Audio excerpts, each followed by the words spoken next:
divides is a very important thing. Even when it's a very teeny fraction of the overall populations, it can be held up as an example of that. But it's interesting that if you look at then that continued collaboration, which continues to this day, is that this actually played a major role, in fact, in East-West relations, or like Soviet-West relations.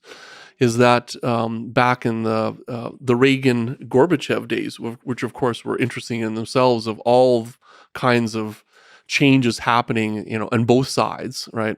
But still, like, a desire to, push down the stockpile of nuclear weapons and all that.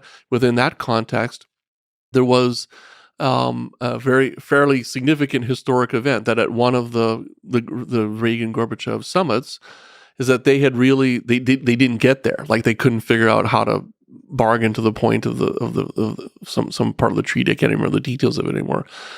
But they needed some kind of a symbol, almost, to say, but we're still going to keep working, towards something that's important for all of us. What did they pick? A fusion project. And that was in the mid-1980s. And actually, then so they basically signed an agreement that they would move forward to, like, literally collaborate on a project whose idea would be to show large net energy gain in fusion's commercial viability and work together on that. And very soon after that, Japan joined, as did the European Union. And now that project, it evolved over a long period of time and had some interesting political ramifications to it. But in the end, this actually also had South Korea, India, and China join as well too. So you're talking about a major fraction of, and now Russia, of course, instead of the Soviet Union. And actually that coalition is holding together despite the obvious political, turmoil that's going around on all those things. And that's a project called ITER, which is under construction in the south of France right now.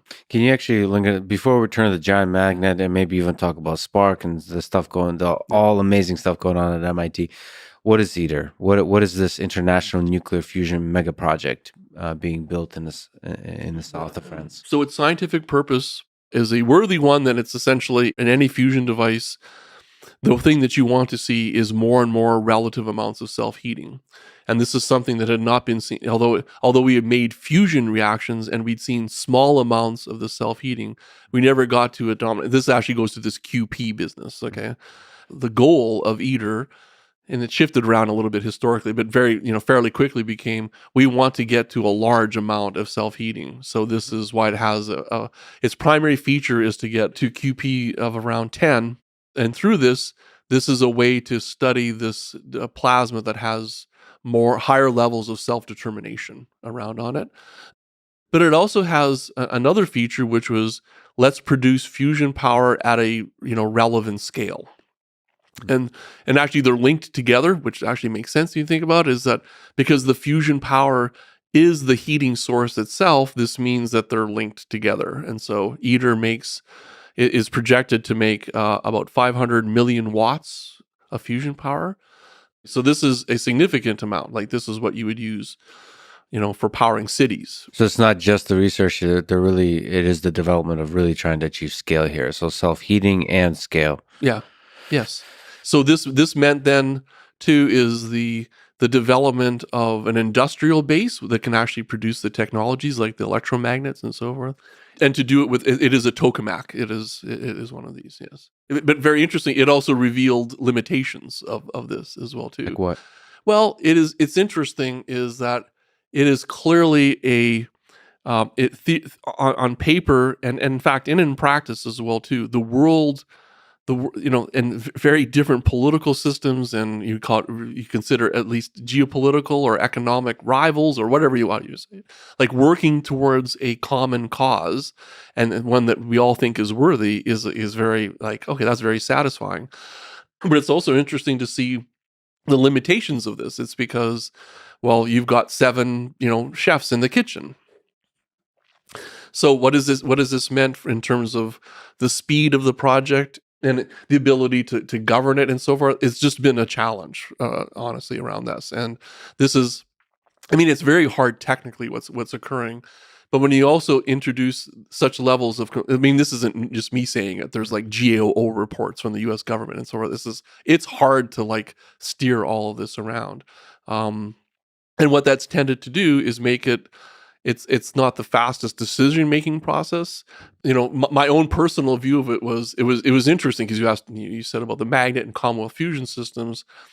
It was, I worked most of my career on ITER because when I came into the field in the early 1990s, when I completed my PhD and started to work, this was one of the most, like, you can't imagine being more excited about something. Like, we're going to change the world with this project. We're going to do these things. And we just like poured, like, an entire generation and afterwards as well too, is just poured their imagination and their creativity about making this thing work. Very good. But also at some point though, when it got to being like another 5 years of delay or a decade of delay, you start asking yourself, well, is this what I want to do? Mm-hmm. Right? Am I going to wait for this? So it was a part of me starting to ask questions with my students.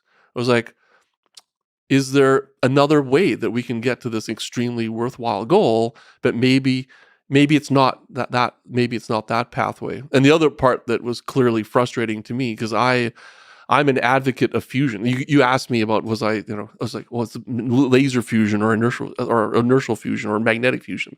I just want fusion energy, okay? Because I think it's so important to the world. Is that? But the other thing, if that's the case, then why do we have only one attempt at it on the entire planet, which was ITER? Mm-hmm. It's like, that makes no sense to me, right? We should have multiple attempts at this with different levels of whatever you want to think about it, technical, schedule, scientific risk, which are incorporated in them. And that's going to give us a better chance of actually getting to the goal line. With that spirit, you're leading MIT's effort to design Spark, a compact, high-field DT burning tokamak. How does it work? What is it? What's the motivation? What's the design? What are the ideas behind it? Yeah. At its heart, it's exactly the same concept as ITER. So it's basically a configuration of electromagnets. It's arranged in the shape of a donut.